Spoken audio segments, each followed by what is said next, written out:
Hey, what's up everyone? It's Robert Smart from 59er Digital. Today, I've got something special for you. Recently, I stumbled upon the Payzli website, and being a web designer focused on conversion optimization, I couldn't resist diving into the challenge of enhancing their user experience that will hopefully boost their conversion rates. Now, before we jump into the nitty-gritty, a quick heads up. The redesign you're about to see is purely a creative experiment. I only concentrated on revamping the hero section, and I'm excited to walk you through the design decisions I made and the strategies I employed to turn this into this. Now, let's dive into it.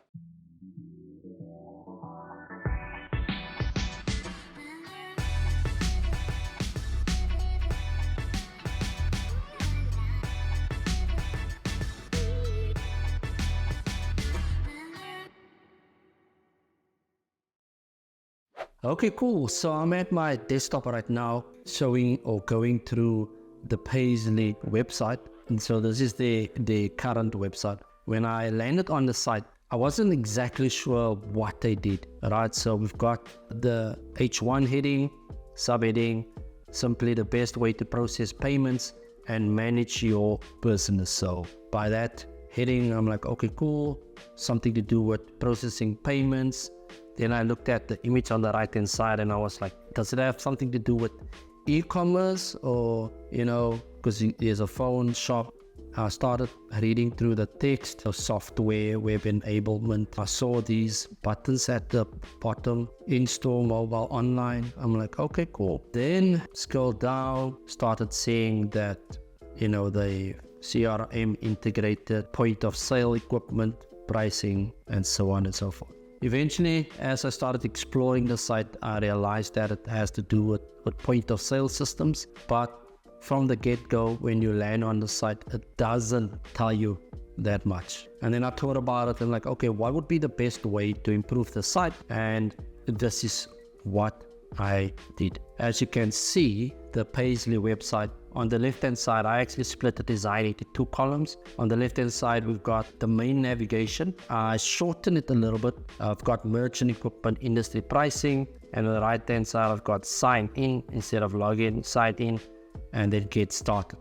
So the strategy behind this is, and this is based on fundamental assumption. I don't know if this is going to work. But what I did was, in terms of shortening it, I've got just these four main pillar or main pages, if I can put it that way. Obviously, it's got drop downs and so on and so forth. One of the things that I've done is to add this call out, right? And this is something that I've rarely find on websites where you just go and call out your audience, right? So, obviously you've done, well, I'm assuming they've done their buyer personas. They know who they are targeting, the audience, and all of those kind of things. And so it's important to just to call them out. It could be business owners, it could be, doctors, and it could be dentists, whoever it is, you want to call them out, and that way, when someone lands on the page, you instantly want people, you want them to raise their hands like, man, you are talking to me, you are talking to my pain points, right? So this will basically lead into the rest of the content, right? And I have, over the last few years, what I've done is, in terms of strategy, is I like to focus on the user's pain points. And as you can see, how I would go about this is,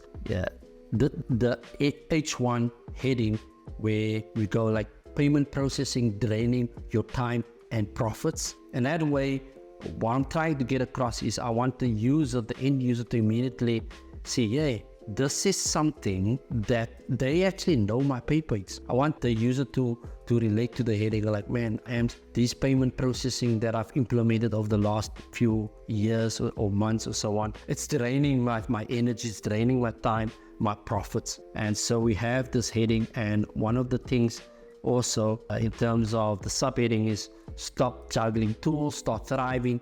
Payzli combines payments, software, and web in one seamless solution. All right, so that's how I would address the the heading and the subheading. And as you can see in the hero section, they've got this talk to a person. So I understand this whole AI, the advent of AI, and people don't want to be chatting to a robot. And so one of the things that I've learned over the last while is to add an image of the salesperson that the user will be speaking to. So in this instance, what I've done is book a call with Sarah. So this button will probably go to a calendar or a Calendly link where they can schedule a call with Sarah in this instance. And the reason why I've got this image there is just so that they can instantly, identify who the individual is that they will be speaking to, and kind of build up that trust already before they even speak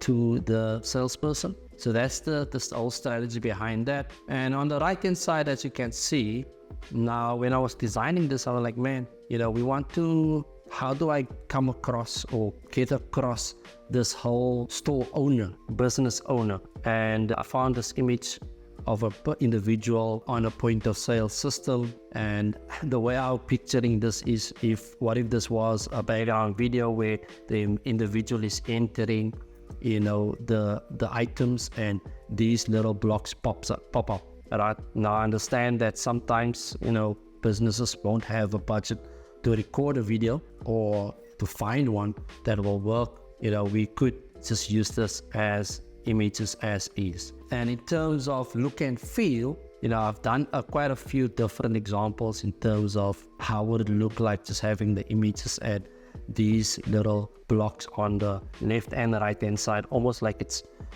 breaking the fold out of the normal box shape. I also started looking at different images, and this one is got this whole 3D vibe, with the different colors popping up, more trendy, which is something I actually like, but doesn't bring across the message that they are targeting business owners. I don't think so. I also tried adding a glass morph, I think it's called glass morphous effect on this, where we have, almost like a phone where users are typing in the sale items. Will it still bring across? I don't think so. And then this is just another little experiment or image that I tested out. So I'm leaning more towards this kind of strategy, this kind of images, this kind of look and feel, just because it speaks to the audience. I would bring across the whole human aspect of the business, because you are targeting business owners, you are targeting store owners, restaurant owners, and so on and so forth. And there you have it, folks. This is the transformation I envision for Payzli's website. The key takeaway here is to adapt these strategies to your own site for optimal results. If you'd like to see more of these website optimization breakdowns, drop me a comment below. Don't forget to subscribe, follow, like, and share this video with your network. Your support means the world to me. Until the next one, keep optimizing and keep creating.